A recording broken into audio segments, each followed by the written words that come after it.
All right, let me go on and announce it. I guess Jason, will you send a link for it? I will, and I have, and we're live, and it's on the private chat, so you can take a look. But Okay. we are live now with Tommy Edwards. Hey, Tommy. Hey guys. Jim Mahfood Up, guys? and Shawn Crystal, Mr. Wonderful. So, how you guys doing Mr. today? Wonderful. How y'all doing today? Things are Nice great. weekend? I'm gonna take 1 second to announce this on Twitter, if that's okay. Yeah, no, take your time. That's what I'm doing. Jim, you tag doing me that? and I'll just retweet it. How about that? Boom. I'm doing that too, Sean. Okay. Okay.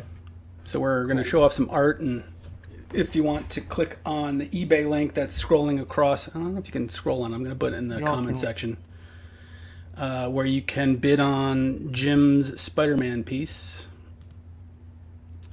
Let me do that now for you all. I'm getting all the links on there. And we'll see who's coming in. Did everyone have a nice weekend while they're tweeting the tweets? Yeah, big pool parties. You went to a pool party in the Ozarks? Uh-huh. Oh, Jesus. It looked fun. What can you say? I mean, really. I'll see you in 2 weeks, I guess. Yeah, who knows? I gotta say. I caught a lot of shit there. What's that, Tommy? I caught a lot of shit in that pool. I can imagine. Even when there's not a pandemic, doesn't seem like a good idea. Yep. But what are you going to do? I gotta say, we've been open for over 3 weeks now, and it hasn't gotten dramatically worse here. Oh, The Jim, thing is, it keeps going up, though. You know, like, remember when we had guidelines, like it's supposed to go down a certain amount before we start Yeah. and stuff? But that's what I'm trying to find. Like I found plenty of sites where the numbers are not going up in Georgia, but then I find sites where it is. You can't. I don't know what the fuck. Well, there was that one thing last week where Georgia messed up their numbers. Right. Yeah. That was so crazy. Hey, guys, real quick. I switched my mic. Can you hear me okay? Yep. Yeah. Sounds good? Yeah, sounds good, Jim. Cool. I'm going to start drawing. What are you drawing today, Jim? I just penciled out a super loose little warm-up piece. Do you have actual work drawing to do today, or is today a play day? I'm just playing around. Oh, you're lucky. I've got comic book pages to ink, but I'm not going to do that here because that's, I don't know. It just seems like too much pressure to be doing live. Oh, I'd rather just have fun and, like, Hang out a little. fuck around a little. Yeah, I hear you. Well, that's good. And Tommy, are you working on your secret project? Yeah, I'm on the very last. I'm inking the last page of the 3rd issue of my new book for AWA called Grendel, Kentucky. Oh, cool. And it's like a huge spoiler. So I'm just gonna hang out if you guys don't mind. Sure. Yeah, of course. I mean, I can't talk about what I'm drawing right here, but you can watch me draw it. Oh. I mean, that being said, Tommy, you got to tell some incredible stories. See, I can't talk and work though at the same time. Oh, Sean, there were so far, like today, there were 330 new cases in Georgia. 330. Didn't North Carolina Right. have a surge too? Yeah, North Carolina is up 254 today. Let's see.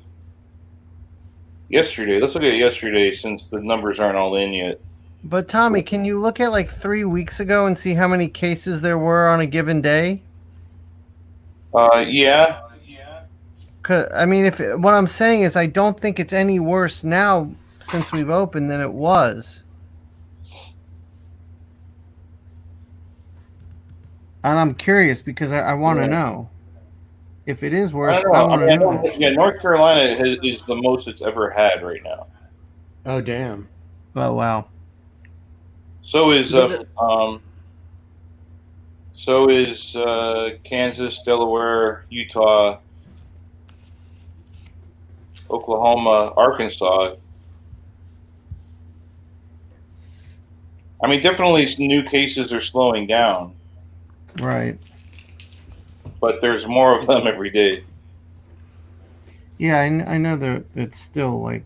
Yeah, yesterday Virginia had about 1,500 new cases. Shit. Those Virginians. New Jersey had 1,200. Yeah. We're doing well up here. We're trying to be number one.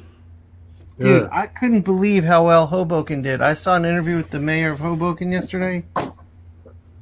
They had like a total of 500 cases in Hoboken. That's it? Yeah, Wow. fucking amazing. Oh. They shut it down so fast before the rest of the country. Oh. Jason, what's that charity that you've been donating stuff to? That is one of my brother's projects where the community has been sending funds to the local restaurants to then send meals to the local hospitals. Right. So That's a great charity. It's so innovative and perfect. yeah, it's really good. I think their GoFundMe was over like $50,000, and Nice. Shawn donated $300 last week, and Jim donated $600 this week. So yeah, it's been going pretty well. We're gonna auction off another piece today for all y'all in here, which is gonna be this Demon piece by Sean Crystal. It's a blue line inks over. Was that Jack Kirby? That's that Jack you did? Kirby. Never heard of them. The Who's king. that guy? So this is the piece here. I'm going to pop up on the screen. It is Love it. 8 by 10 or so. I don't know. 8.5 by 11. 8.5 by 11. I was close. Beautiful. And I don't know. We'll start at what $200. It's a donation to the charity, which I'll pop up here in a second, which is Queens Feeds Hospitals.com or FrontlineFoodsQueens.org. That sounds good. So we'll start So the Jason, they bring the food to the hospital? I think they deliver it. Yeah. Yeah. So I can't that way- imagine. I mean, just working so hard, and then you end up then having to go home or figure out now you got to feed your kids or all that kind of stuff. It's just like, dang. Yeah, and then by the time, at least in the height of it, a lot of the shelves were barren, right? So there's nothing Right. left over. So these people were coming home and they couldn't get fed. And obviously then the funds go to help the local restaurants to stay afloat too. So everybody seems to win. It's a great charity. Yeah, definitely. I want to say shout out to Adam Faberman. He bought my Batman piece, my inks over Walt Simonson on eBay. And thank you, Adam, for Awesome. Thanks, support. Adam. Yeah, And thanks. It's Jay, gonna be what was shipping out it? tomorrow. Was it Ross that bought the me Ink and Mateo piece? It was Ross, right? Well, thank you, Ross. Yeah, I forget what his name was. It's been a few weeks. Alex? But Bob, Alex Ross? Alex Ross. Yeah. He is a fan. How do you know? I just know these things. Who There's isn't a a fan? newsletter. There's a special Jim newsletter on who's inside newsletter of this information. And then Jason, we have the link up for the Spidey, my inks over Jack Kirby. Yep. So if you go to ebay.com and I guess you could also do a search for Jim Mahfood Spider-Man, you'll see his piece up. But I have the link scrolling across here, and in the comment section, so you can go take a look for whomever's interested. It's inking. All these inking Kirby things are from my my podcast. We had an episode where me, Tommy, did you ink Kirby that day, or you were just hanging out? No, I inked one. But That's right. I remember which one you did. Yeah. Yeah, but you did a nice job, man. So it was me, Tommy, Jim, and Troy Nixie all took a shot at inking Jack Kirby.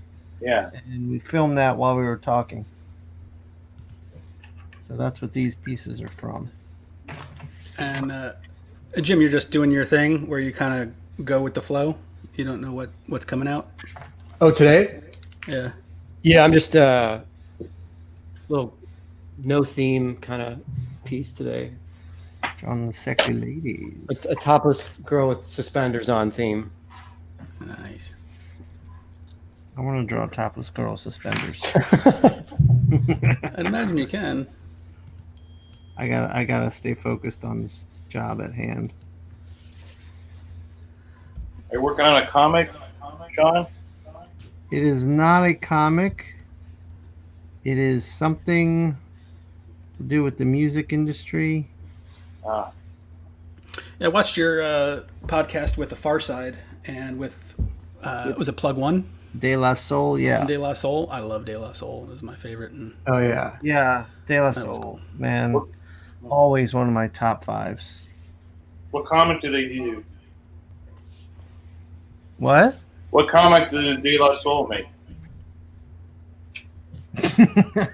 That's a good question. yeah. I don't think they made a comic. It was just Actually, they there were was just hanging, a comic right? strip in their second album called De La Soul's Dead. Jim, you remember that? Oh, yeah, yeah. I didn't know he actually worked at a Burger King, and that's where that song came from. Biddies in the BK Lounge. All they do is beg and they scrounge. That's awesome. Oh, shit. Hold on. I'll be right back. FedEx guy's here. I'll be right back. In the meantime, you want to see a picture? Nah, we'll wait. We'll wait on that. Is it of Shawn? Well, I've got Dave was generous enough to send us old pictures of Dan shirtless. Oh, God. I think I've seen enough of those. These ones now. Look at this. Look at these. Look at this guy, Steamy. Yeah, yeah. The That's our modeling daily era. Dan pick. Good God. The fun part is that this image is, I guess it's on my folder. So on my desktop, it just stares at me all day long. Jason, go back to that real quick. Go back to that. Okay, I'm back. Oh, Jay, why do you keep pushing this one up? We love Dan. Dan's eyebrow is like part of his eye in that photo. Very, very bushy. We need some. So we got Klaus. We have to get a few of you guys too. Wow. So we got Dave. What do you need? Young pictures of us? Yeah. I got. Let me see Cully. Klaus. Klaus is the best. Look at this head of hair. Oh, wow. Look at that. He looks like he should be in a Peter Verhoeven movie in that picture. Yeah. He It's could be every like few a conventions. side character on RoboCop. Yeah. It's good stuff there. Got a couple of models coming over to my place later, if you know what I mean. I'd buy that for $1. Oh, I'll show you a picture.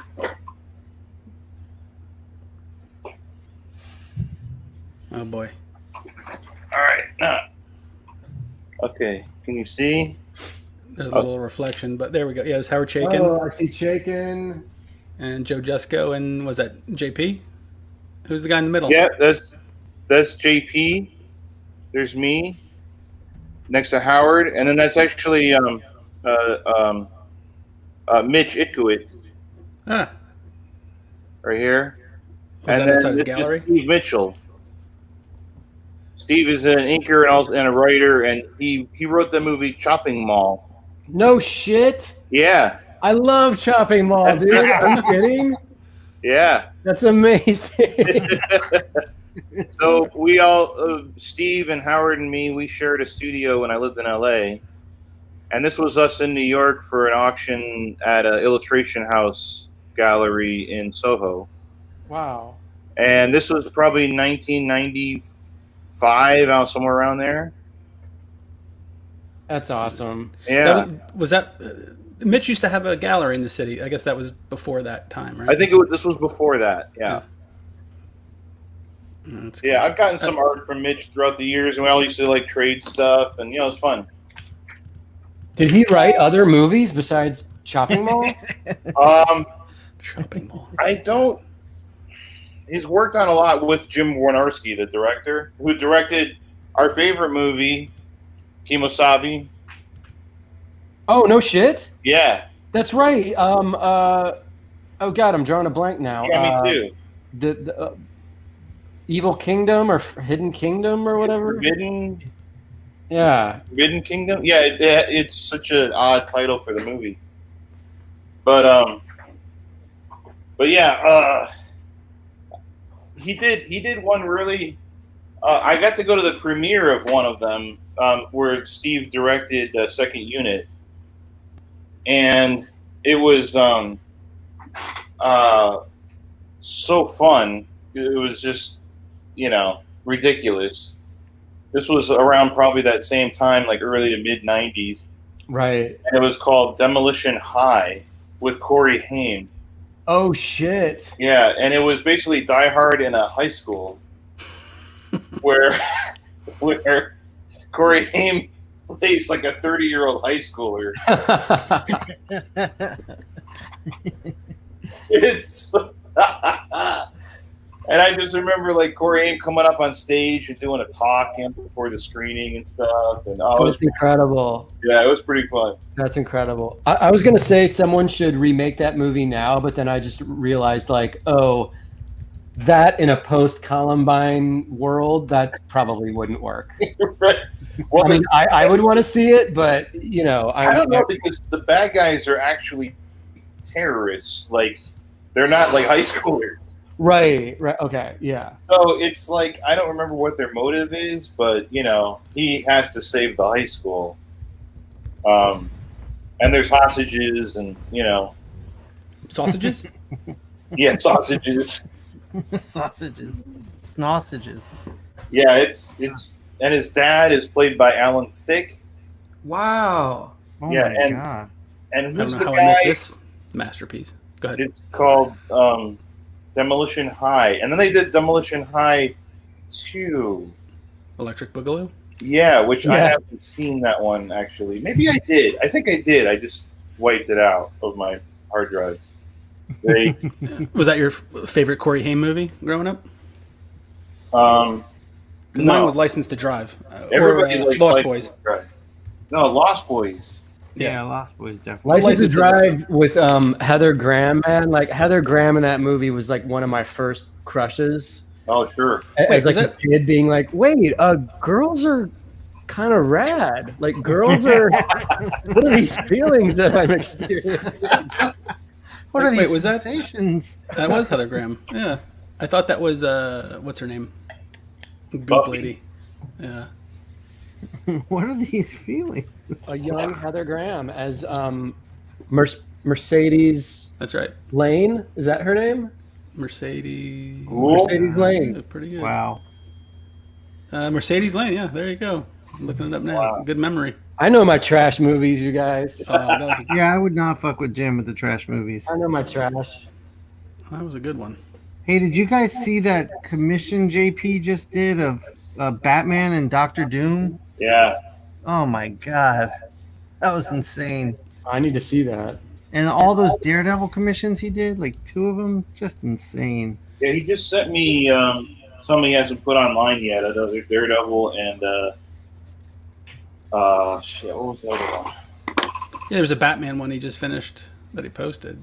That was Yeah, cool. Batman. Yeah, that was the Batman Doctor Doom one. What was that? I'm trying to find it. Actually, I was going to email him. I was curious to know if he was doing more commissions. I was just going to ask: is he actively doing commission stuff right now? Yeah. Nice. If there's enough, if there's no rush, you can do it. Do you know what he charges, Tommy? It's like $10. Wow! Oh, cool. Right. I'm going to tell him you said that, and that I'm going to email him now. I just sent him links to all the streams we've been doing, so he was wanting to check it out. Oh, Huh. cool, You cool. want to come on and hang out? He might. It depends on like what's going on with his real life stuff and which week and stuff like that. Yeah, Tommy, if he ever wants to come on the podcast and jam with us, just the invitation is there and it's open. He knows that. Oh yeah, he sent me a Hellboy one that he just did also. Oh shit, that must be Hellboy fighting some like bull guy. awesome. Nice. Hey, Grifter says, thank you guys. This is a perfect respite from the workday, rad art, and Corey Haim talk. That's what we're here for. Yeah. So this is going to be just, we're going to talk about Corey Haim's career, because Jay, are people just going to be bidding on the stream here for the Kirby stuff? however you want to do it. Right now there's, not a ton of people in, but for whoever's just joining us, we're trying to raise some funds for Queen's Food Hospital. Hold on, let me bring it up. It is the queensfeedshospitals.com and frontlinefoodsqueens.org, which provides food for frontline workers in Queens and New York, and also then provides getting restaurants some money as well. So it's all community based, and we are auctioning off this Demon Blue Line ink from Sean Crystal over Jack Kirby. So if anyone's interested, we are trying to raise at least $200 for this, and I'll throw in another $100 of prints from the guys to whomever wins it. So if you'd like, just throw a bit in the comment section, and we appreciate you guys taking a look. And then Jim is doing his part over on eBay. You can check out a Spider-Man drawing he did that he's also donating. I'll show it right now. Oh, there you go. Here's the original. It's Spidey inks in color by me, Spidey pencils by the king, man, Jack Kirby. Nice. Do you have a scan of it? I do. Pop one over to me, and I'll pop it up on. Let me send that to you. Jay, can you turn your mic up a little bit? Are you guys? You can hear me? Yeah, There you yeah. Is that better? Oh yeah, now we're talking. You want some sexy talk?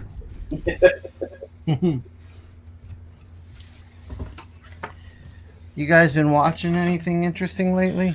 Ooh, I just watched the Beastie Boys documentary. Oh shit, I'm dying to see that. I still need to see that. It was really good.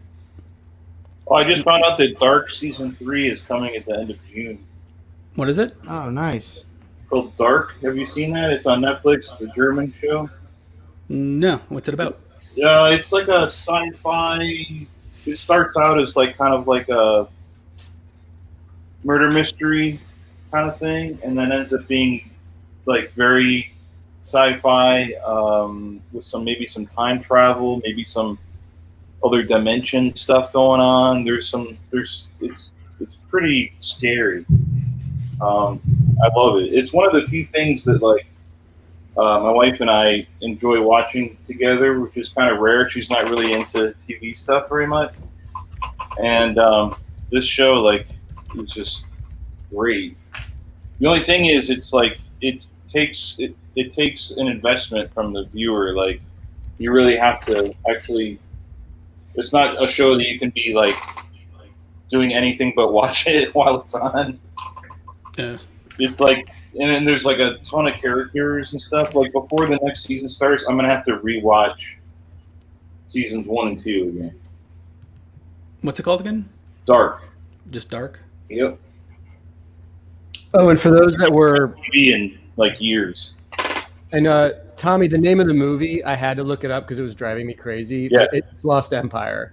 Lost Empire. Yeah. Lost Empire is really good. It's got a very like an authenticity, I would say. That It's so fun. Like, I mean, sometimes schlocky, terrible B movies are sort of hard to sit through. This one I highly recommend because it's just so fun. And it's ridiculous. It's got action. It's got girls like kicking ass, and it doesn't make sense at all. It's sort of an Enter the Dragon ripoff. Yeah. With women going to this sex pervert guy's island to train. Be in his tournament, or I don't even know what is really going on. Yeah, but, it's very much like it's like a cross between Enter the Dragon and Kentucky Fried Movie. Yeah. The payoff at the end, though, when the bad guy kind of reveals like his true form, that's all I'll say about it, is so fun and awesome. And the first time I saw the movie, I actually thought it was something that someone made just like recently as a joke. Like, oh, we're going to make a schlocky like tribute. No, this is actually made in the 80s, and it's awesomely terrible, but completely watchable. So, and it's got a lot of like historically accurate costumes. yeah. Especially for indigenous people.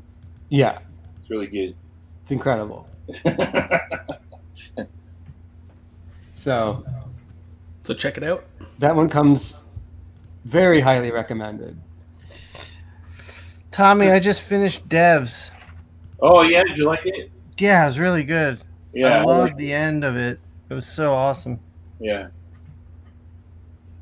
Yeah, Chris, I love it. And Chris you has to guys say watch hello, that by one? the way. Oh, Chris, what up? And there's Chris Ferguson. Oh, see Fergie. Oh, he's coming over later. Oh yeah, we gotta get. Ah, you're not distancing, Tommy. No, we're gonna have to like. Actually, we're gonna. I'm just messing with you. The studio scanning. We actually went and had a barbecue. Like my son's friend, we like his parents a lot, and we get together every now and then. They just had us over for a little barbecue over the weekend, so that was nice. I ain't doing that kind of crazy shit. Well, you got C. Fergie coming over. No, that's like we're gonna like he's gonna be over there scanning pages while I work, and then we're gonna get takeout and eat it on the back porch. So if you got barbecue, you'd be doing what I did. Yeah, but we're not gonna. Yeah, okay. But what? No, you're right.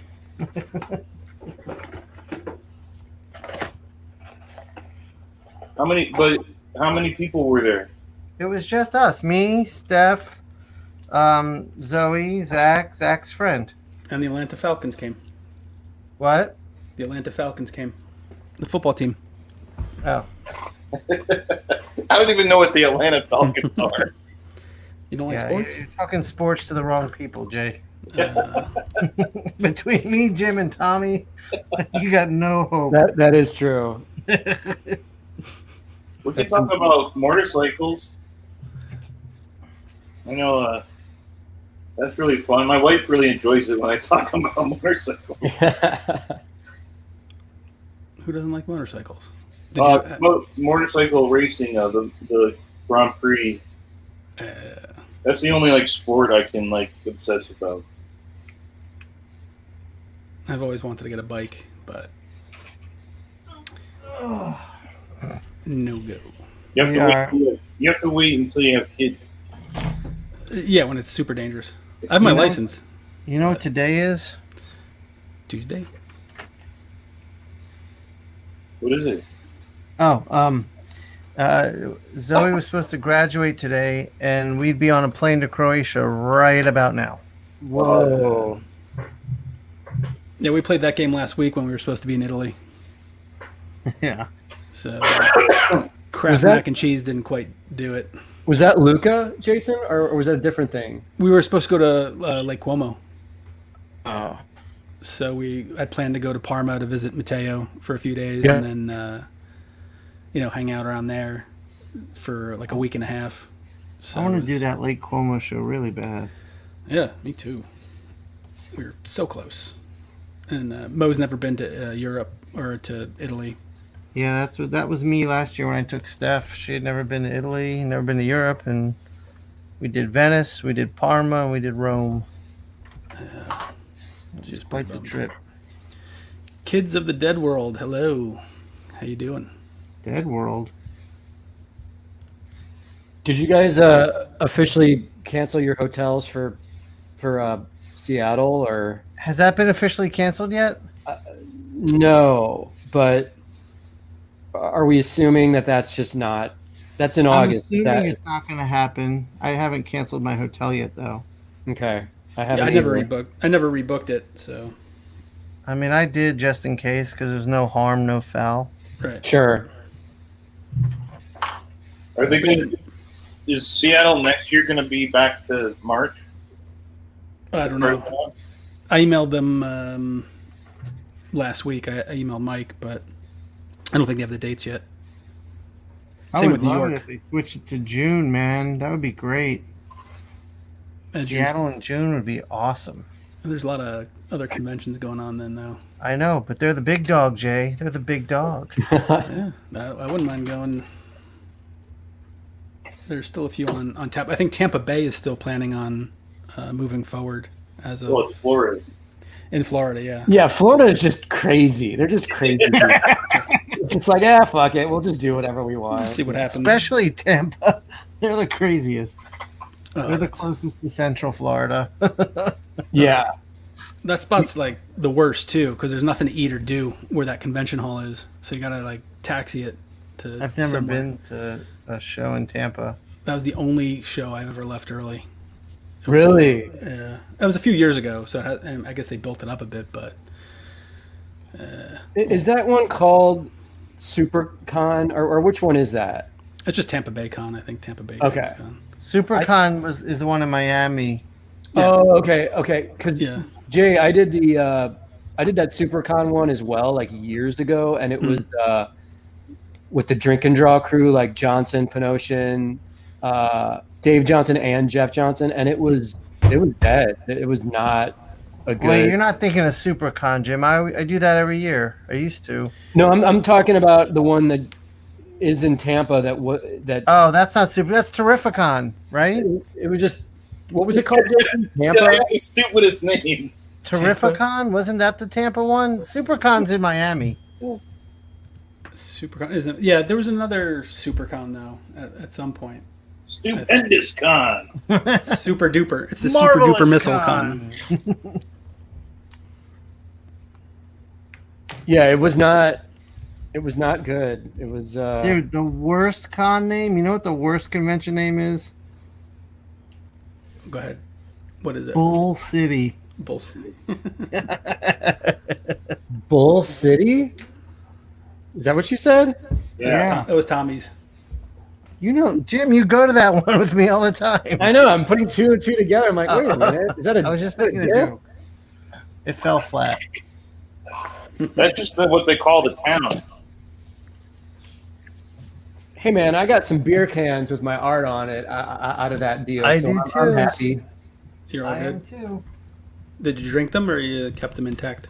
I've got some in storage, and then I drank some, when I got home. But I had I had one of the Comic-Con kids. I won't say their name, I guess, but I convinced them to ship me a huge box of those to me. So What? not sure the legality of shipping beer cans, but It's just an empty can. it's all good. It's empty. Yeah. It was empty. We did like go into that ball, that dance party on Saturday That night was at fun, man. Tommy's. I love that show. Yeah, it was a I good had a lot time. of fun there. The dance party's fun. All of our meals. Yeah, so we're gonna for this year we're gonna trim things down just because it's just getting harder and harder to pay to afford it. So and then we have those dates for November still, mid-November, but I mean I'm secretly like not sure it's gonna happen. Right. So, I don't think anything's gonna happen. I think this year. you know, Tommy. I think you're just not telling us. yeah. Yeah, I'll let you know. I'll let you know. They're like, don't bring back Mahfood and Crystal. Whatever you do, those two are trouble. Those two old guys scaring young children in restaurants and acting inappropriate. Taking microdose mushrooms. I like that at that show, like you guys all bring your children and we become the bigger troublemakers than the children, than the kids. Yeah, I know. That's so true. It's like we're let loose out of our studios. We're like, we're gonna drink, we're gonna take psychedelics and act like idiots, and all your kids are like, oh, we're gonna go to bed. We're tired. Like, Zoe threw me under the bus for the psychedelics when we got home. Like that's. Did she rat you out to She ratted me out to Steph. Steph? Yeah. You could just blame me, man. Like She knew that I was the one supplying them. Jim forced me into this. Yeah, Jim shoved the mushrooms down my throat.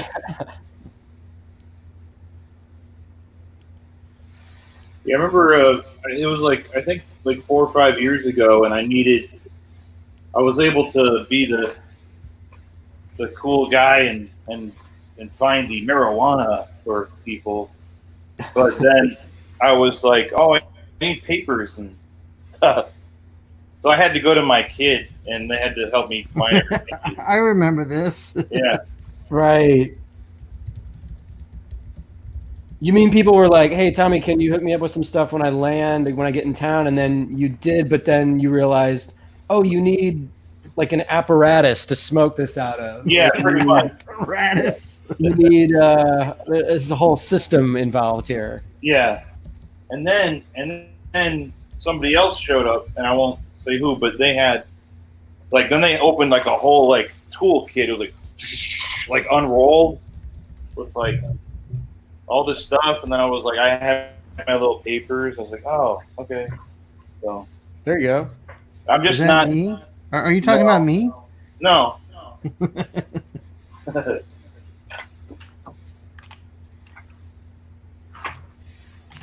And Andrew just texted me some of his commissions that he's working on.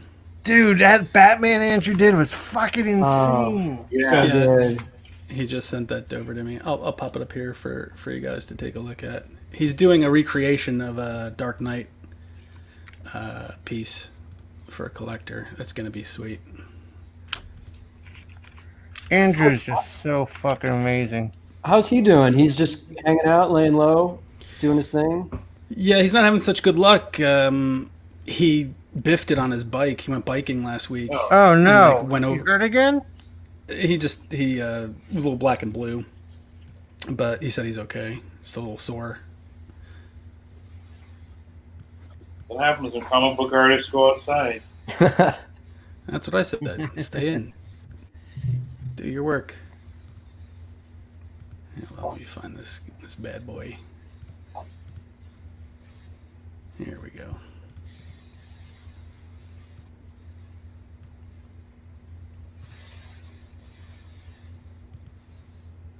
Yeah, he's a monster with the commissions, man. His stuff is ridiculous.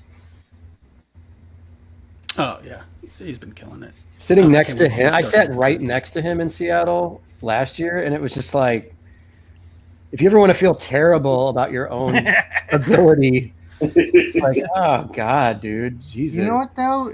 That's true, but he also makes you feel so good about what you're doing at the same time because he'll be like, "Oh my god, that's amazing, dude! Yeah, that's Oh my god, look at that Batman! Really? I've never had that happen.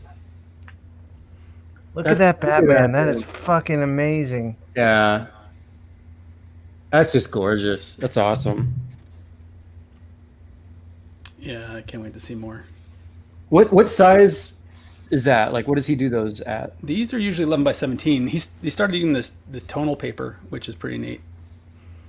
Yeah, But I'm that's pretty sure it's really 11 by fucking 17. gorgeous. Ah, he's so good. Yeah, it's like if you want to get a next level commission, hit that dude up. Yeah, hopefully he'll open up his list next week. Him and Dave, and I think you're almost ready to take another list, right? Yeah, I'm ready to open up pretty soon. Do you guys, Shawn, when you do that, do you announce it and then say it's a limited window? I'm only doing like a dozen or 5 or. I would if I fill up. Like right now, what I'm doing is we'll just open it up, and when it gets to a point where I'm like, all right, I got like a couple months here of shit to do, then I'll cut it off. And like right now, since we're all kind of locked down, I just cut it off and reopen it. But like I'm not like that was the first time I've ever like closed it. Like I think over the winter, I said I was going to take on 5 painted commissions last year, and I filled those up. I think I ended up taking 6 or 7, but those I closed that one fast. Nice. The paintings seem to be popular. Oh, they're great, man. Thank you. I'm enjoying them. I mean, my goal, it was just towards the end of last year. I was like, I really want to practice painting a lot more. And I think I said to myself, I want to do 30 paintings in 2020 and not worry about them and just learn from it and make all the mistakes I need to make. And they're going well. I think I'm already well past 10. Yeah, you've got it's like you cracked the formula for what you want to do, what you need to do as far as that style of commission goes. Yeah, I mean, it takes a long time. Like I think we gotta raise the price a little bit on them, on the big ones, because they take me forever. What size is the big ones? 11 by 17. Oh, okay. Like full figure. Like the Doom piece. Yeah, those have been coming out really nice. I know Diane was asking when you're gonna open up again. Yeah, and there was a couple other people too, so stay tuned, everyone. It's going to be very soon. I'll probably maybe when this is over, I'll talk to Jason and we'll nail down a date. You know, there's a few people that said Christoph is in. He says hello, guys. Atomic Bulldog says hello. Kids of the Dead World, Jim said he contacted you about a commission and found your reply a couple days ago in his junk mail. So he said he's gonna email you back. So okay, cool. Hey, Bedlamic, how are you? And John Timms is supposed to come on, but he got busy. He's working on some commissions. He just finished these up, or is in the process of working on these. Oh, nice. So it's been taking a little longer. He's been. Wow, that's great. Look at that. Johnny's so good. Big Barda on the left there. Jeez. So we'll take some more for John too. John is so good. Is he still doing monthly work for DC? Yeah, he was working with Bendis. Last I heard was what book is that? Was it Superman Legion or Teen Titans or something? Young Justice? Young Justice. Was that it? Before. He did that earlier, but what I forget what he's working on now. And John and Chris are in Tampa Bay, or no, they're in Florida, in Orlando, hanging out. They're not social distancing. You know Chris Stafford, our buddy. Oh, he's in Orlando? Yeah, he moved to Orlando recently. So John was there too. In Vegas, you said. He was there with his girlfriend for a bit. He had to go home and. So he was staying at his girlfriend's place. Yeah, so they're back. They just sent me a picture of them. I guess they're drinking, getting coronavirus. What else are you gonna do? What else? I don't know. I mean, if you can't draw, you might as well drink. That's right. Here, I'm gonna put this on here.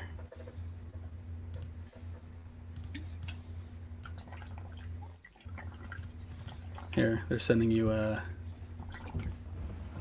toast. Here. Toast. Nice.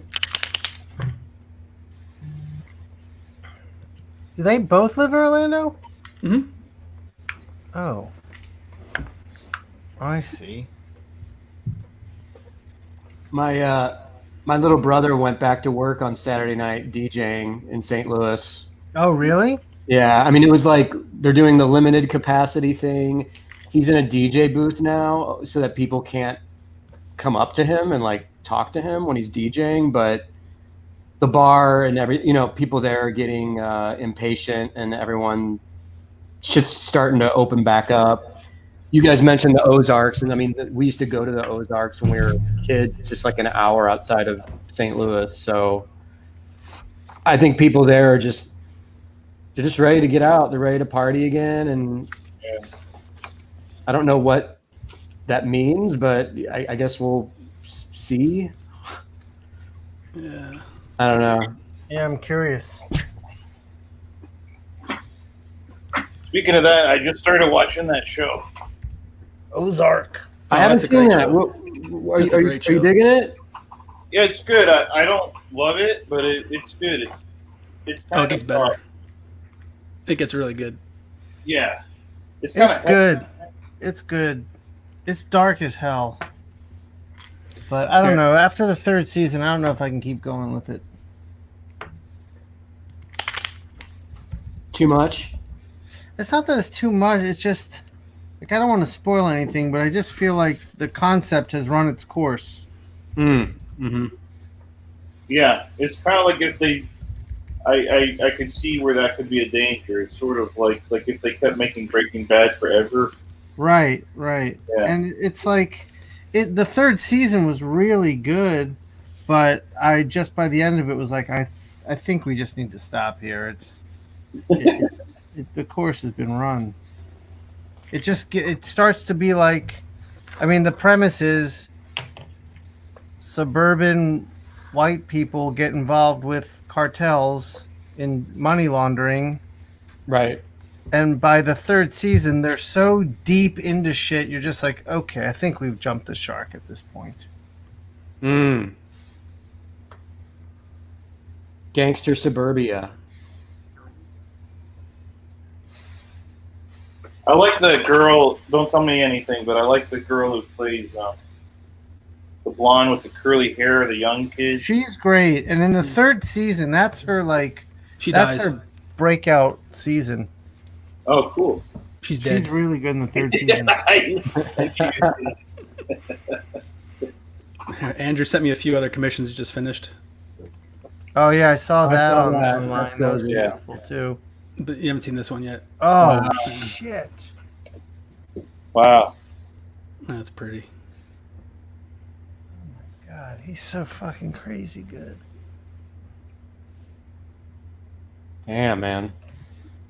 And let's not forget this. Oh, yeah. I mean, God. But even better than this, we've got this. what? You need to superimpose Dan's face onto that. Was that Canetti? This was just some random chick who was dressed up at MegaCon who walked by our table. I'm like, I need to take a picture of you, if you don't mind. I thought that was Canetti. Eric's going to Yeah. be very, very insulted by that. I know. With this one? Jay, you have a crush on Dan, don't you? I'm amazed that I wish I was more like Dan. I gotta admit. The acid wash jeans really make it, really pull it together. As if it wasn't over the top enough. He's basically like my animated series for Fox. He's like, if that was real, it would be Dan. the Vindicator? Yeah.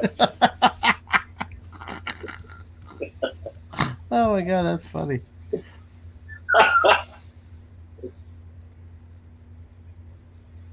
I'm trying to find some shitty ones of me. Embarrassing.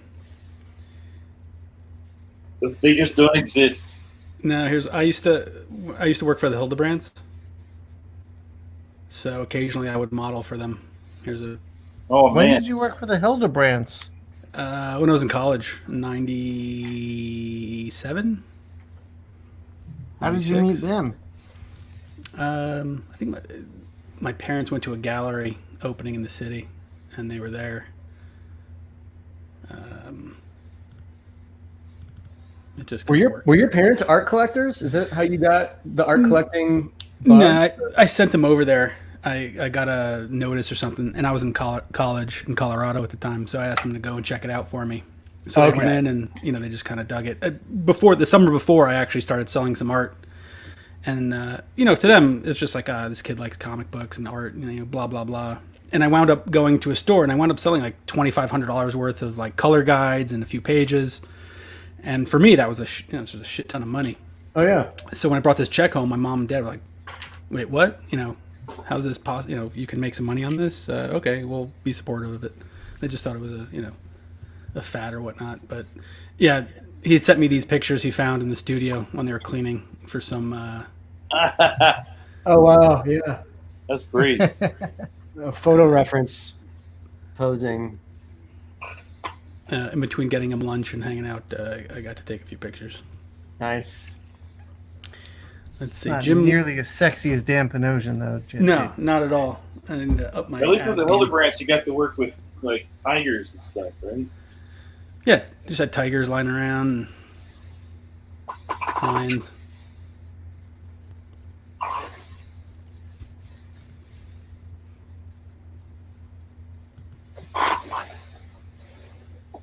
I know I've got a folder of embarrassing reference photos that I've shot of myself somewhere.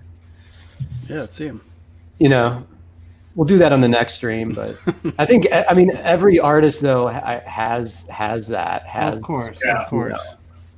Well, Like no one else is around. How do you draw this certain angle or this certain shot of someone pointing at the camera? Or it's like, well, just shoot it yourself. Right. well, Bill's is the best. Yeah. So I just posted it. We took that from last week. Oh yeah. That there's been like 1,000 pieces of art made from that one. It's amazing. It's amazing. I try to do my best impression. Let's see if I can find it. Hey, you want to see that panel I was doing the other day, Jim, Sean? Yes. I finished. I think I it's don't. Steve. Oh, that's cool. Oh yeah. Nice, man. Holy shit. That came out great, Tommy. It's beautiful. Pretty. This is the Grendel, Kentucky book. Wow. Very cool. Lots of rednecks drinking. Gorgeous. Thanks. Just like in real life. I know. I don't. It's like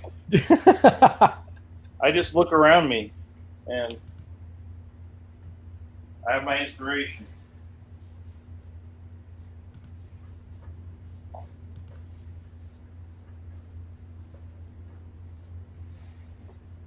Yeah, this comic is has a lot of like, it's all stuff that like, it's kind of like in my wheelhouse, It's all like like motorcycles and old cars and trucks and just guys working on the farm, and there's lots of weed smoking. There's lots of it's pretty wild. It's awesome. Sounds like my kind of book. Now, did the writer script it knowing that you were going to draw it, or was that No. Okay. And I was really wanting my next thing to be all me, and I didn't want to work with a writer. And then when Axel Alonso brought up this book, and I initially said no thanks, and then I read it and was like, I can't not draw this kind of stuff, because then they're fighting these monsters. There's a monster. There's scary old mines, and it's all these in this old mining town in Kentucky, and it's fun stuff to draw. It takes place in the early 70s. It looks like you're having a good time with it, man. Like, yeah, I was gonna be like, yeah, I'm just gonna not obsess over it and kind of just do it faster, and that's what I always say, and then I'm moving in slow motion. and I'm also working on that new thing. So, things are kind of nuts. Yeah, you got some good stuff happening, man. It's cool. Yeah, I think so too. I feel very fortunate. Yeah, you definitely have some good stuff going on, man.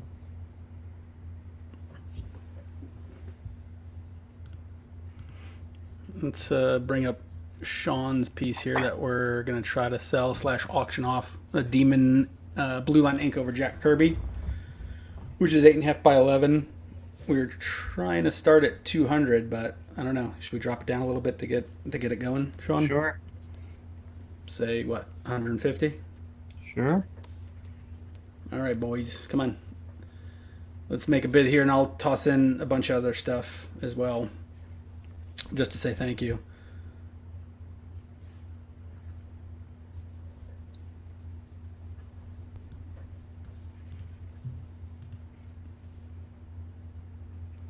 And we've got Jim's piece, which is up on eBay right now, that you can bid on.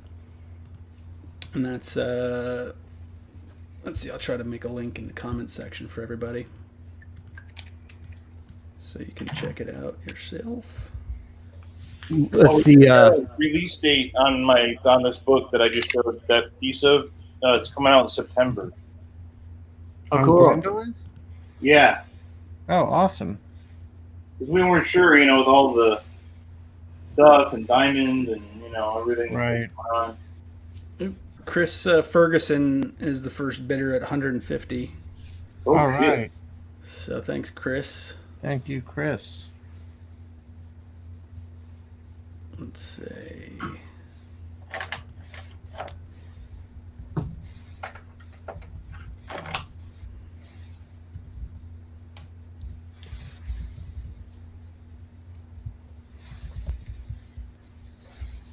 Well, speaking of Chris, he's doing all the design work on Grendel, the logo, and we have a really fun, a lot of fun back matter in the book, like a letters column and stuff. Nice. And there's like the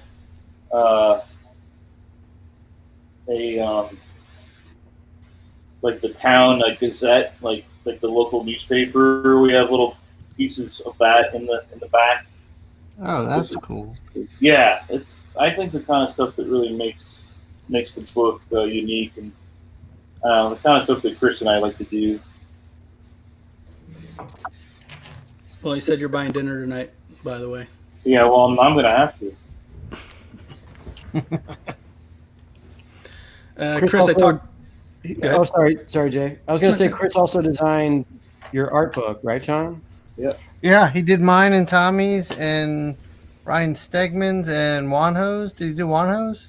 Yeah, he did Wanho's. I talked to Klaus Jansen today, actually. So he's starting to gather all his scans for Klaus's dude, how book. excited is Chris for that? That's awesome. Nice. So yeah, hopefully I'll be good. And then Cully's supposed to put his stuff together in the next week or two. So we'll have some new books coming out in the next few months. And I'm heading up to New York. To New Jersey. I got my tickets, and I'm heading up to sign the book. So all of you that got in on that Kickstarter, end of June, I'll be up doing that. End of June, you said? Yeah. Yeah, Chris was asking where his comp copy was. I told him you don't want to give him it because you don't like him anymore. You know what I'm gonna make, Jay? I'm gonna make a stamp, like an ink pulp stamp, and I'm gonna make I want to do those Yeah, that way Jason can wax sign up for you. What? Click, click. That way Jason can sign up for you. Right. I'm gonna make a wax seal with the ink pulp logo too, for like limited run prints and shit. But all the books, I'm gonna try to get a stamp made so I can put it with my signature. I think that would be neat. All right. Mercury, yes, you're allowed to ask questions. Feel free to pop them in there, and as long as they're not, shitty questions, you'll ask them.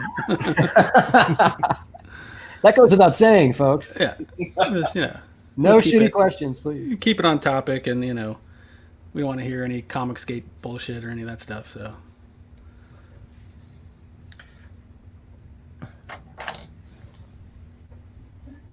Hopefully I didn't infer the wrath of whatever that may be.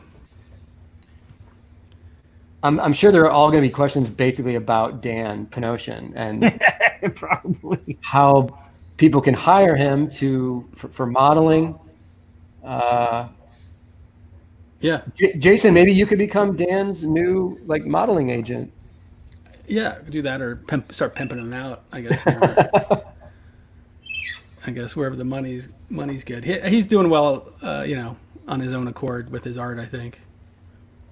Yeah, do male prostitutes, do gigolos have pimp? I don't know. It's a good question. Well, Do they have Deuce Bigelow what? had one, right? Deuce had one. Okay. Who's had what? Deuce had a pimp, right? You saw Deuce Bigelow, no? Well, 160 bid on the demon. It's going up. Well, no, it's two bid 160. What? Two bid. The current bid is 150, so it's 160. Oh! You're next, saying the next bid should. yeah. It should. Oh, I see. I'm bidding against Chris so that I don't have to buy dinner. Oh yeah, so whoever wins doesn't have to buy dinner, Chris. Hey Mercury, thanks for coming in. Appreciate you stopping by.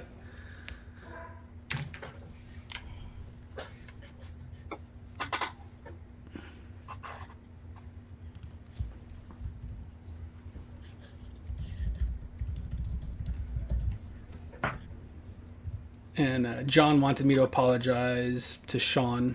Wants to apologize to Shawn, I guess. He's supposed to reply to your email about some commission stuff. Yeah, So, no, John, just no worries.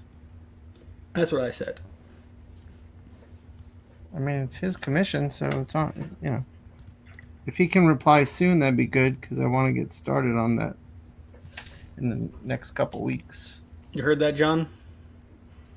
Stop your dilly-dallying.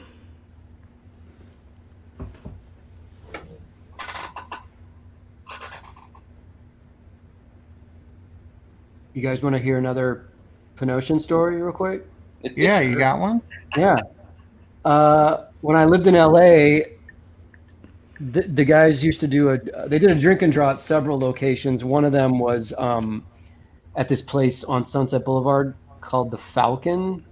And Dan would drive down Laurel Canyon and pick me up on the way. Even though I technically could have walked there, it was like a healthy walk, but I always said yes to him picking me up because he would show up in his crazy muscle car. Yeah. And so, I would run out of my apartment with all my drawing gear, and Dan would just be in the driveway of my apartment building in Hollywood, revving the engine, sort of as a joke, but also just hey, I have this muscle car, why not? Fuck it. Right. Of course. Let the neighbors kind of thing. And it just felt like something unnecessary, but also really funny. Did you at that moment be like, I never knew being a comic book artist could be this cool? Yeah.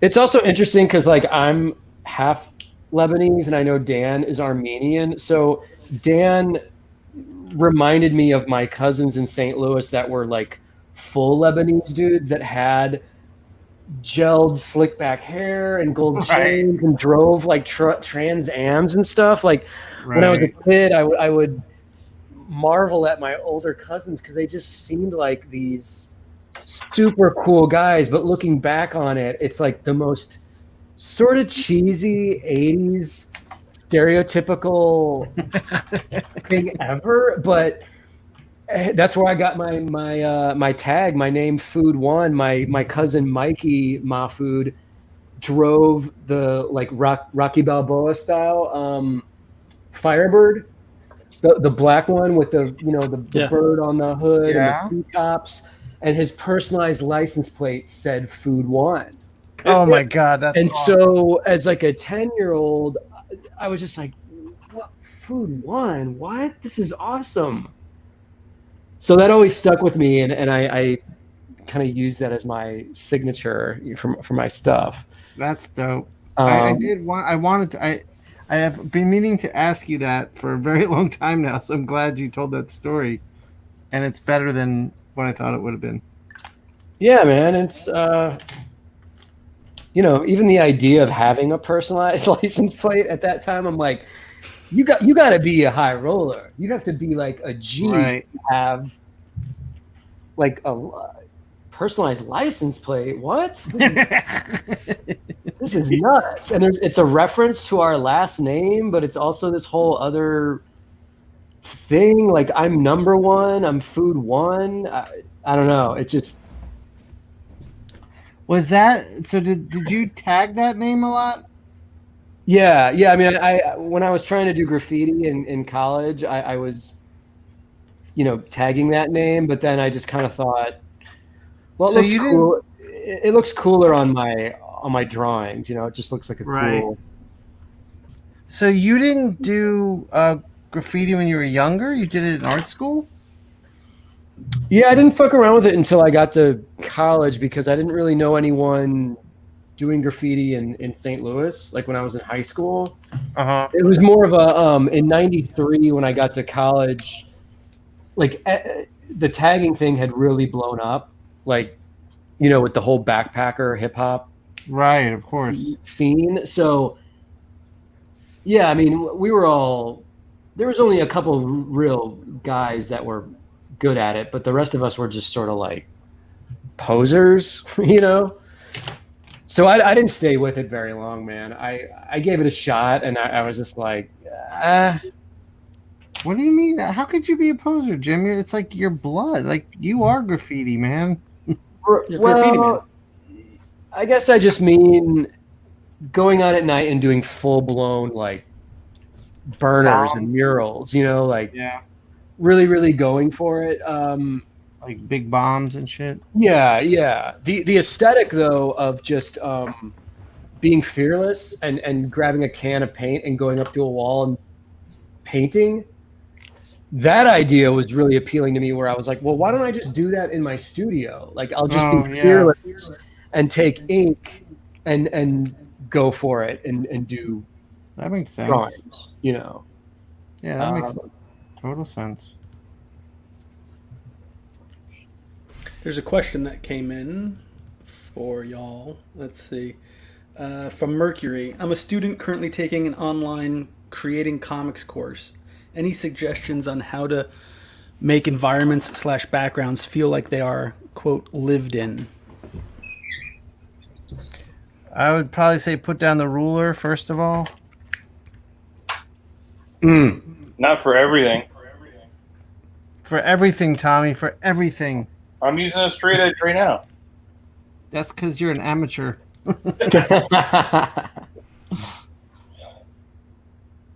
What you do is you don't do it for everything. You just do it for like key lines here and there.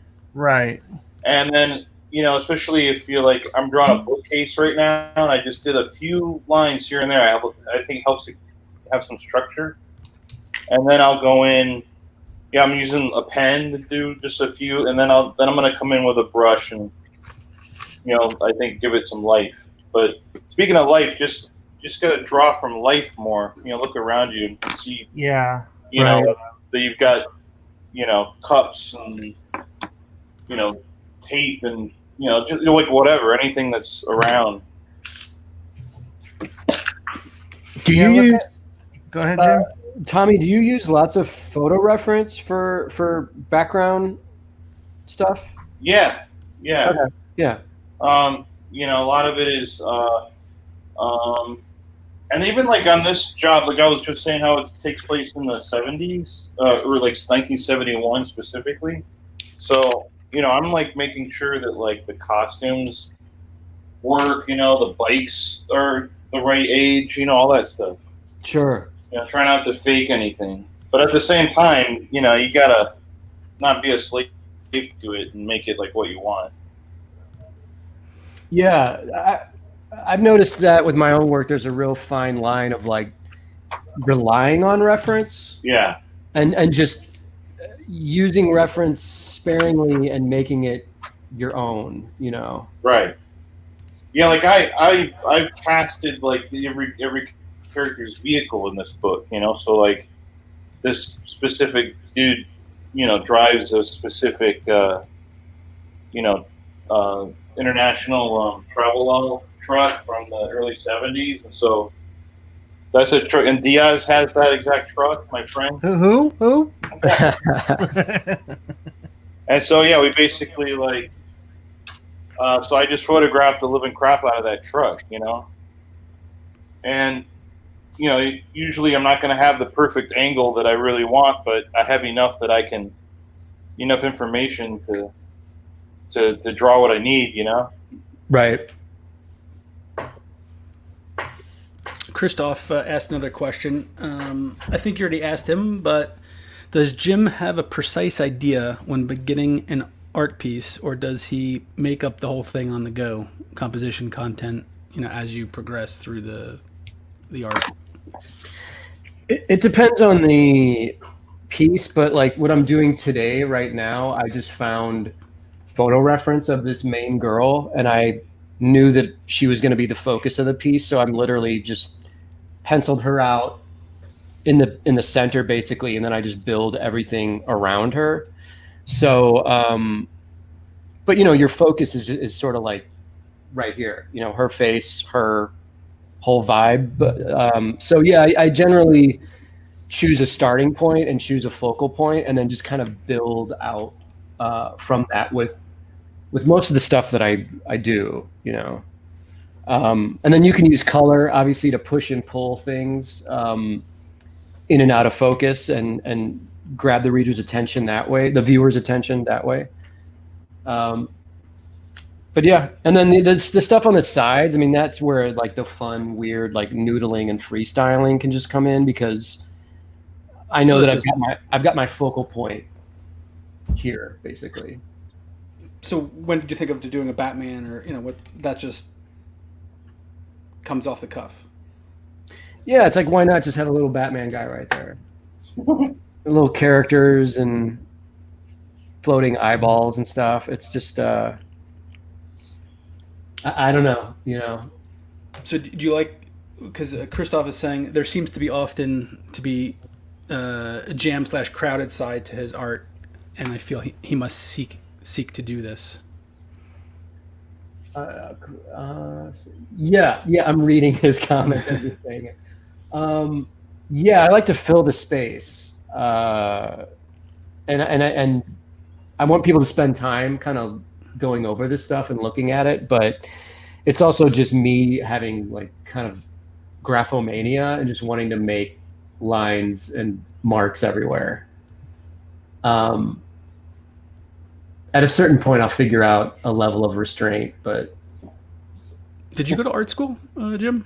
I did. I went to Kansas City Art Institute, which I don't think is it wasn't a great school, but I tell this story a lot, but I met Mike Huddleston there, and he was like a year ahead of me, and he was like the best guy in the school. So as soon as we met, like the first week of school, I was like, oh, I'm hanging out with this guy. Like this is the dude. Like this guy's the best in the illustration program. I'm gonna become friends with him. I'm gonna learn from him, and that's basically what happened. So I would recommend, if you do go to art school, find the best person in your class and just latch on to that person, or save your money and don't go to art school and just find the best artist in your town or online somewhere and learn from that person. You know, it's always good to have like a mentor type figure in your life if you're trying to figure this stuff out. Or can I add to this? Please do. I'll be releasing ink pulp instruction stuff starting in a few months. Wow. And there will be an entire library, downloadable videos that you can buy to get a solid education in comic book art. There you go. So, Fabio Moon is here. He said he needs to freestyle some more. What? Fabio? Fabio's in the house? Hell yeah, man. How are you? He says he doesn't like you. Sorry. He's been in this studio of mine, him and his brother. Incredibly talented dudes. Very kind as well. He did Incredibly talented. Did a drawing for my stepdaughter here in Rose City last year, which she loved. So thank you, Fabio. It's framed and hanging in her room.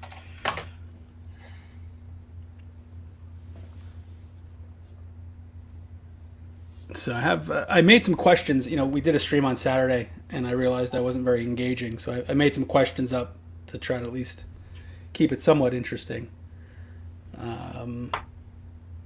And one of the questions, you know, I was asking before was, do you ever get emotionally attached to a piece of art that you won't want to sell it?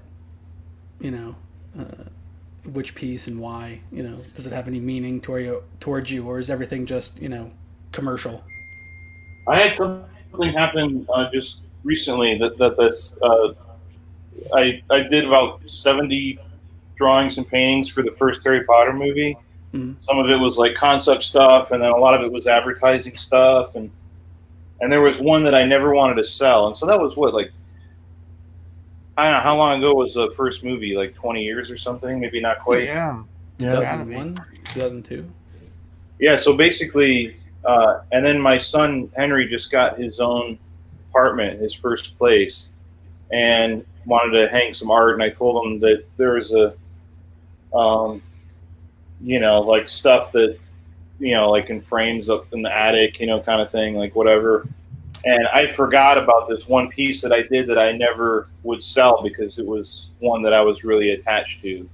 And then he brought it down from the attic like he had just found this treasure. And that just made my fucking week, man. I mean, you know, because I was like, I don't know. And then when they were little, they didn't give a crap about that I was working on Harry Potter or whatever. Right. You know? But it just meant a lot to me that, like, that piece meant something to me.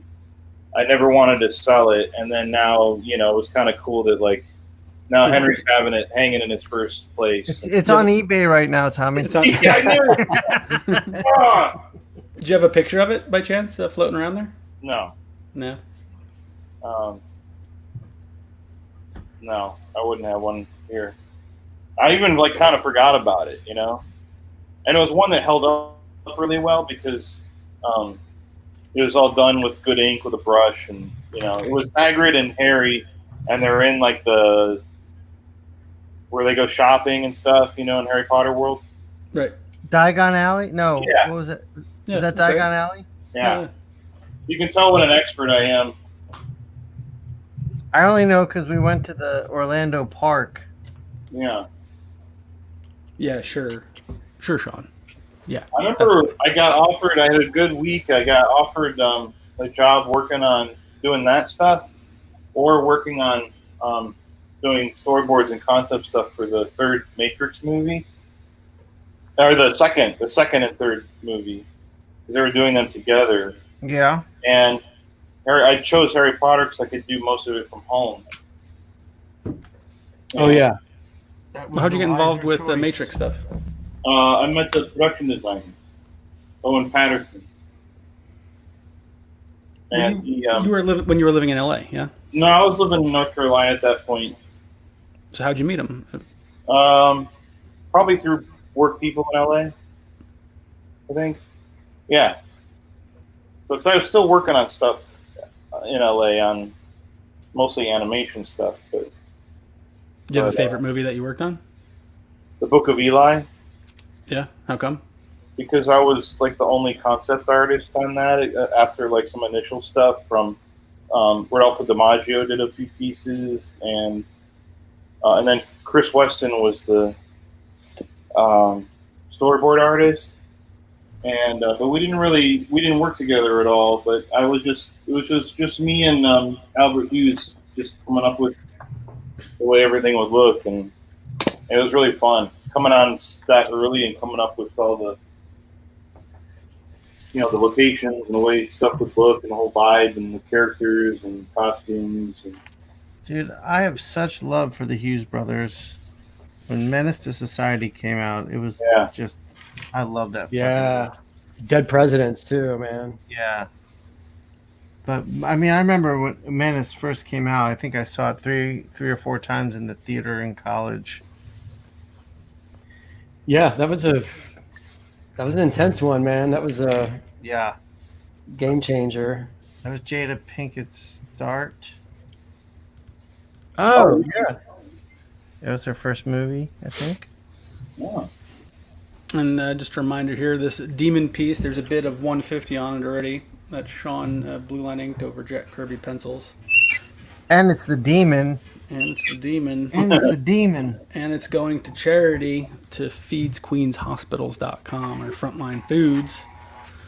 And we'll toss in a bunch of prints and stuff as well. So if you outbid Chris, then Tommy has to buy dinner for Chris tonight. That's true. So that's a benefit. And where is this bad boy? And then this Spider-Man is up for auction on eBay at the moment from Jim. There's that number, I guess, or just search for Jim Mahfood Spider-Man and it'll pop And that's up. another Kirby piece. And that's another Kirby piece that Jim had inked. he's been holding those pencils from Kirby, right? You had the original pencils, Jim? I wish. Yeah, that was just taken out of the Kirby Collector magazine. And there's video. Go to YouTube. Go to Ink Pulp Podcast, and there's a episode of us actually inking all that stuff. So you can go check it out too. Yeah. Shameless plug for Sean's podcast. Yes, thank you. And here's me. Here's me last night with my haircut. So Holy crap. Whoa. Good Lord, Jason. What happened? I didn't want to, I wanted to give Dan a run for his money. I gotta let Una out. Una, you want to go out? Cooper, come here. Oh, Una. You need to go outside. Una, you say hi to Shawn. Chris is Una. late. Hey, Una. Later, Chris. Yeah, I gotta get going, and I was gonna take her on a walk and stuff like that before Chris comes over. Yeah, well, we're closing in on an hour and a half. And, Yeah. Well, So I'm gonna head out, but it's great to hang out with you guys. Good seeing you, buddy. yeah, Tommy. Thanks for coming in. All right, see you guys. Thanks a lot. Take See you care. later. Taking bids on that pick. Which one? We're taking bids now on. Let me pop it up on this demon piece. So that's currently at 150. So 160 is the next. Jay, that's bid. Michael. I think he's asking if he's taking bids on the picture of you with your hair. Oh yeah, sure. I'll get a personalized photo if you like. I'll send it to you.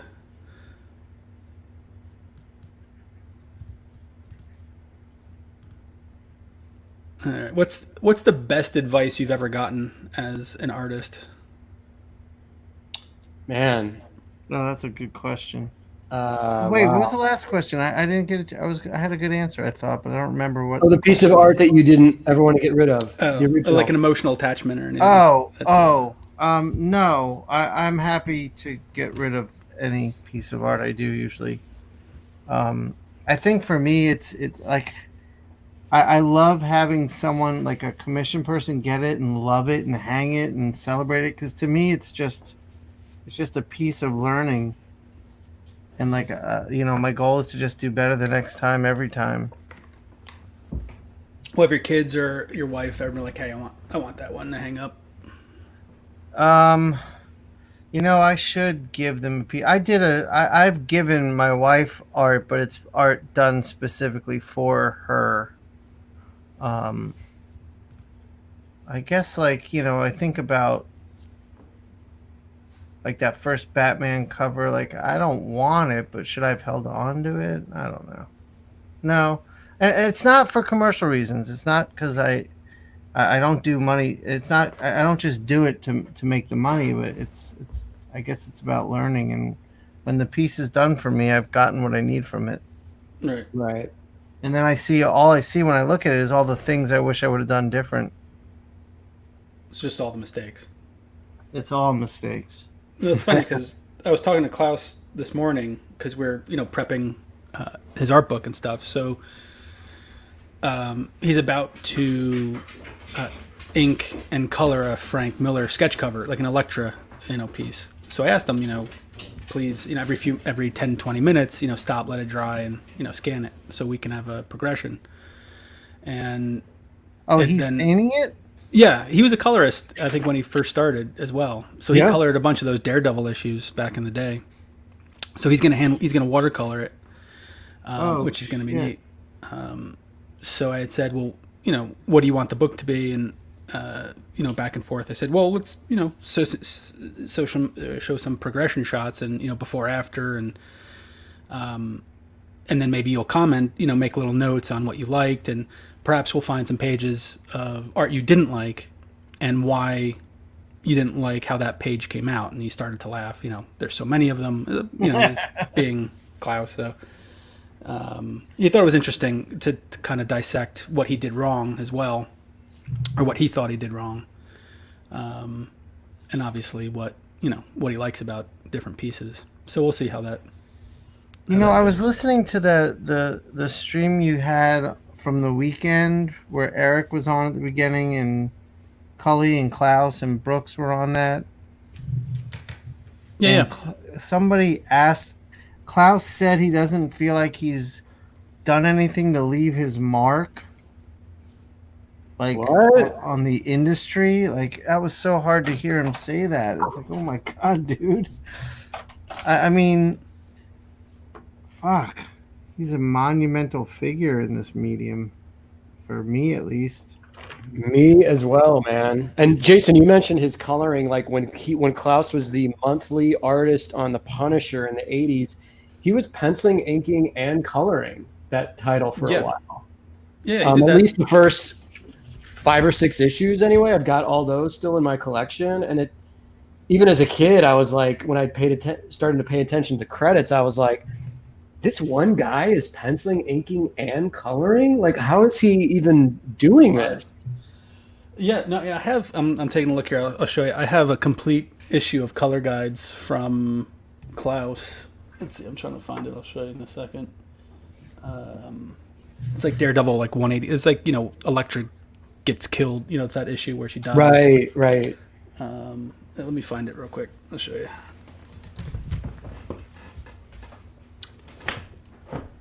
As far as that other question, what's the best art advice you ever got?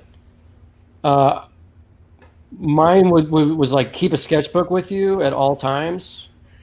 Have that as your way of exploring, and just daily exercises. Always figuring things out. It's not something you have to share with other people. You don't have to post these drawings. You don't have to feel the pressure of anyone seeing it. It's just your way of figuring things out, making mistakes, and moving on from that. Something to think about. Yeah, that's good advice. I need to get better about sketching freely more. I feel like most of all the drawing I do it has a career or professional purpose to it. Right. But I mean, you're established, dude. This is. Yeah, but I mean, it's always good to have one, no matter what level you're at. But I think it is crucial for the aspiring artist.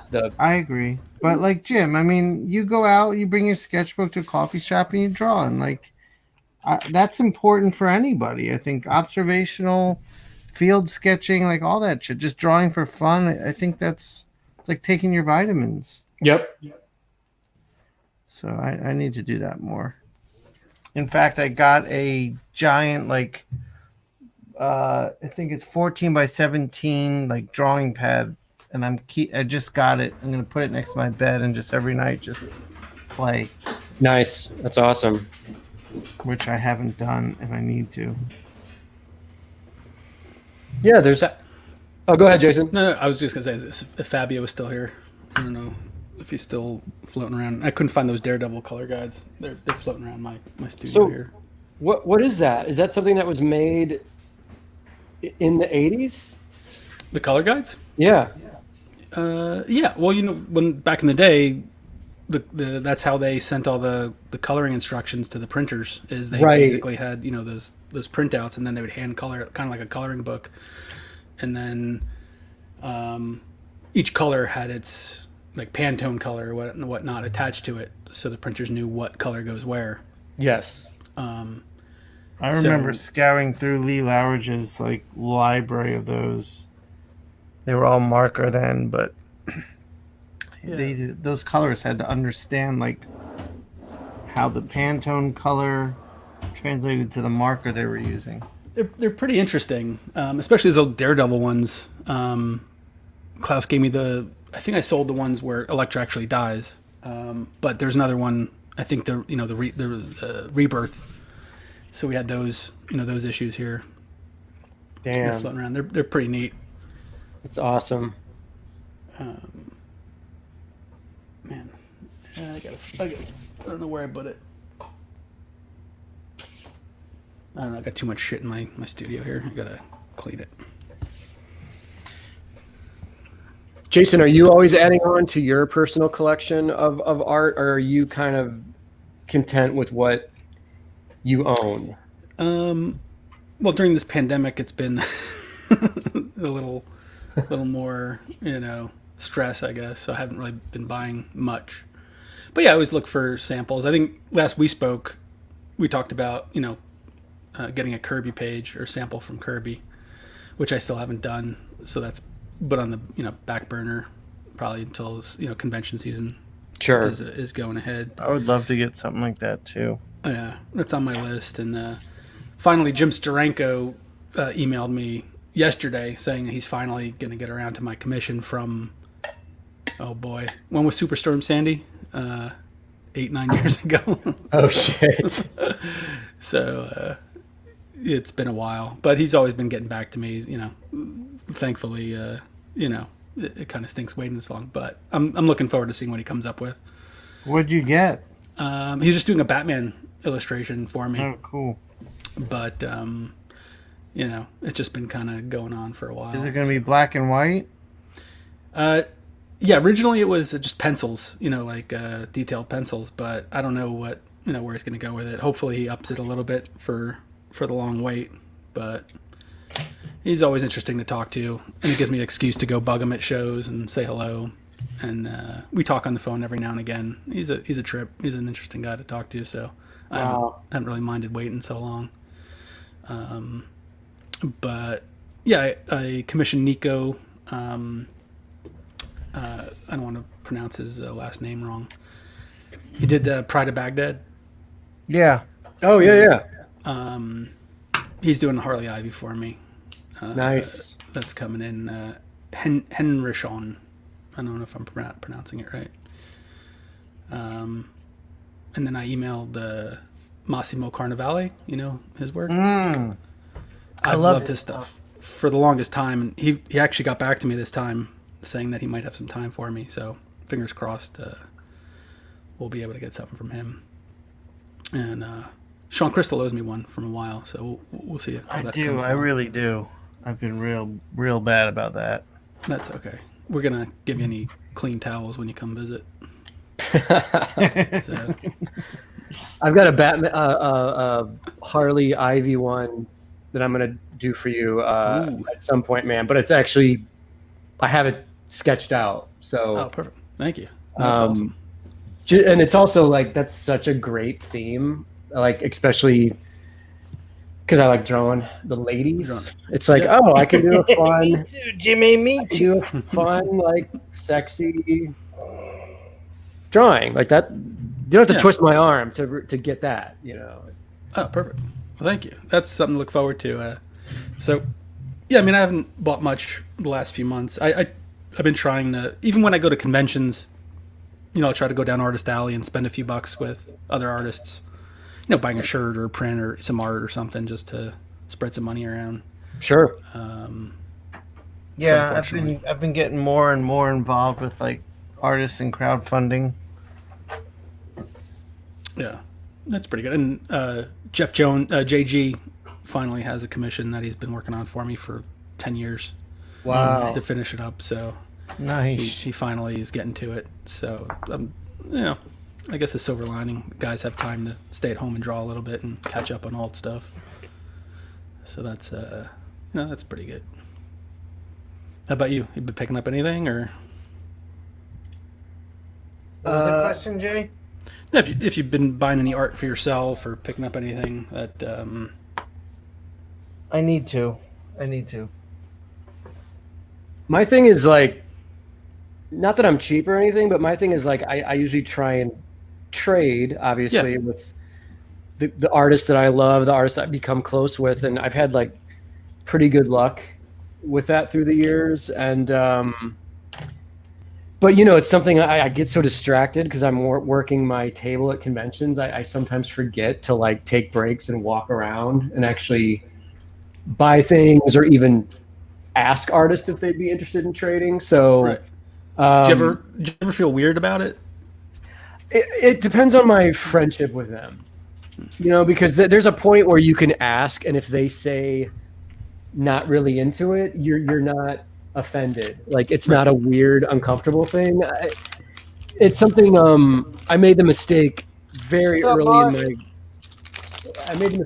early in my career. The first time I met Mike Mignola at San Diego, Shrek introduced me to him, and the first thing I said to him was, "Oh, hey, maybe you could do a pinup for my book for Girl Scouts." And he just looked at me and was like, "Yeah, I probably not." And I was like, "Oh, that was not the right thing to ask for." As soon as you meet Mike Mignola, like, that requires a friendship over years. Right. And a comfort level, and it was just, I was young and dumb, and I was, learning that kind of stuff. So was that like one of your first like silly fanboy moments when you just fanned out at? Yeah. I mean, this was like '98, my first year setting up with Oni, and I only had like the Clerks book out. So getting introduced by Shrek, at least I had that clout of Shrek's approval, being like, "Hey, this is one of our new guys. Like, check him out." Right, and that's Bob Shrek, not Shrek the monster. Not Shrek the animated cartoon character. No, legendary editor Bob Shrek. But what you're supposed to do is, as the new kid, you're supposed to say, "Hey, very nice to meet you. I love your work," and then walk away before you embarrass yourself. You don't say, "Nice to meet you. I have a comic book. You should do a drawing for that comic book." Yeah, that's not what you do. Did you ever get a chance to talk to him again after? Oh yeah, no, we're cool now. Yeah, we're buddies. Like, so, has he ever? And he's a guy that this is the perfect example. Full circle. I traded art with Mignola like 2 years ago at the Portland convention out here, but it took 20 years for me to. And I didn't even ask him to trade. I saw a drawing in his portfolio, and I asked him, "How much for this?" And he looked up and was like, let's just trade. Yeah. And so before he could finish his sentence, I ran back to my table. I grabbed my portfolio.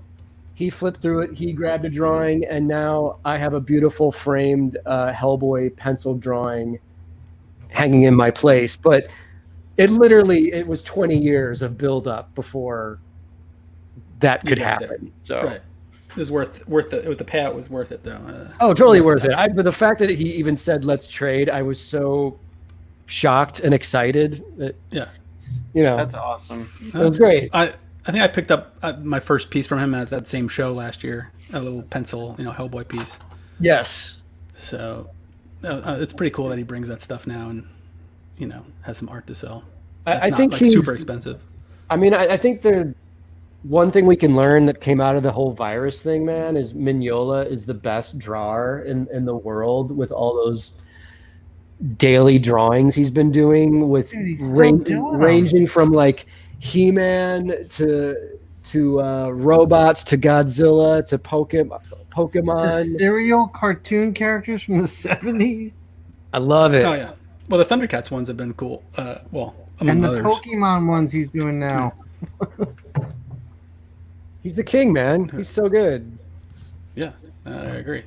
I've had a fanboy experience with Bruce Timm, which I was super embarrassed about, and I'm usually pretty like chill. But Tell us the story. we were at WonderCon a few years ago. This is before I even started this. I was still collector going around. I think it was 2001, 2002. And we used to do these poker games with like Adam Hughes and Randy House and all our buddies. So we had set one up, and some other collectors for one night, and have a little tournament. So I had run over to his booth to get an autograph or something, and I was like, "Hey man," he was super nice, and I had heard stories that he can be kind of grouchy and grumpy. So I was kind of prepared for it. But when I went and talked to him, he was super nice, very engaging, very kind. And I was like, "Oh, hey, we're playing poker later if you want to come." And he's, and some buddies will be there to be fun. And he's like, "Oh, no, thanks, but I'll have to pass." And then, of course, I walked away like, duh, gonna invite, random people. They're gonna tell you to go, take a walk. But he was very kind about it. I felt stupid, Yeah. but afterwards, that was my one moment that I wish I could redo. But That's mild though. it was kind of. Yeah, It was it was a little embarrassing. Yeah, Mike was sort of known as potentially being slightly crabby, maybe if you catch him at the wrong time. Yeah, well, I guess it goes for everybody, especially at a convention, long hours, and Yes. you don't eat or go to the restroom for a bit. People can get grouchy, especially if they're not on point. So I've seen that happen a lot too, and then unfortunately, then fans will go online and start complaining that I try to get an autograph from the guy who's running to to the bathroom, and he didn't want to stop and autograph my thing and take a picture, and then it turns into a bad experience. But there's very few guys that I've met that have been just shitty people. Most comic book pros have been very kind and engaging for the most part. Yeah.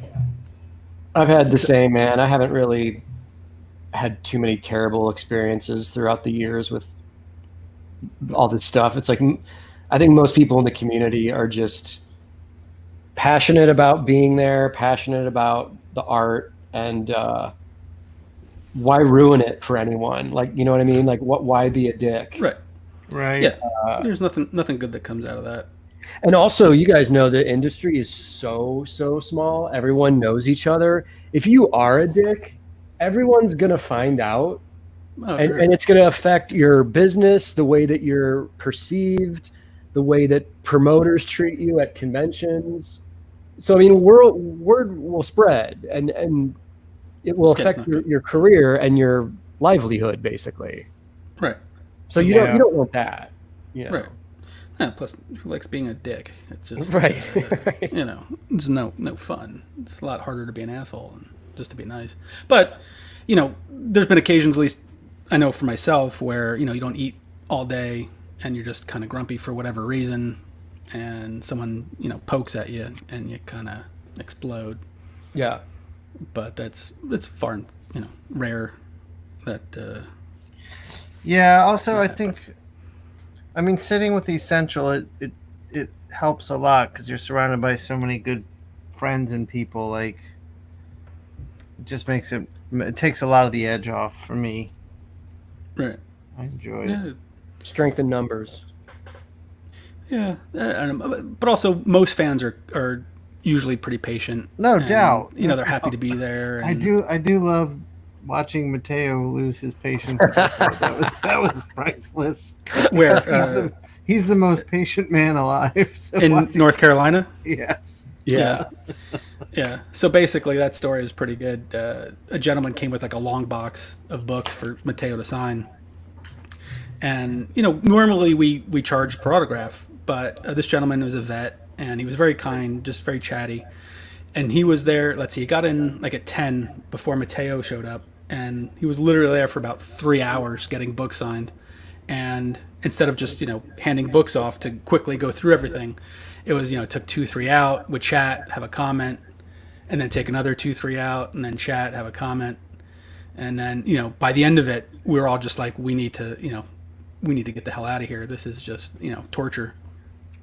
and you never see Mateo get like kind of worked up. So when he does, it's part funny, but it's also part scary because you don't know if he's going to lose his, lose his lid. And I don't know. It wound up being pretty funny. The guy wound up coming back like the next day, and he's like, he just walked out of the room. He wouldn't deal with it, so he just walked the other way. But between that and then him and Dan, they'll send fans to each other's tables and tell them, Mateo's doing free sketches. Go ask him for one. And so everyone will come line up, and Mateo's like, "What are you talking about?" So they'll go back and forth. It's pretty good. That sort of shit makes the convention so much more fun. It's amazing. Hey guys, I gotta wrap up soon. Yeah, me too. I gotta get some yoga in. I got like a phone meeting coming up. Could we plug the pieces one more time?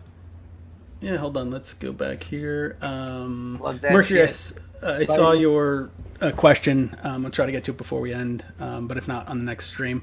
Currently, if you go to eBay, and you can either pop in this number or just do a search for Jim Mahfood and Spider-Man, we're auctioning off this piece for proceeds to go to queensfeedshospitals.com and frontlinefoodsqueens.org. It provides meals to frontline workers in Queens and also helps local restaurants stay afloat.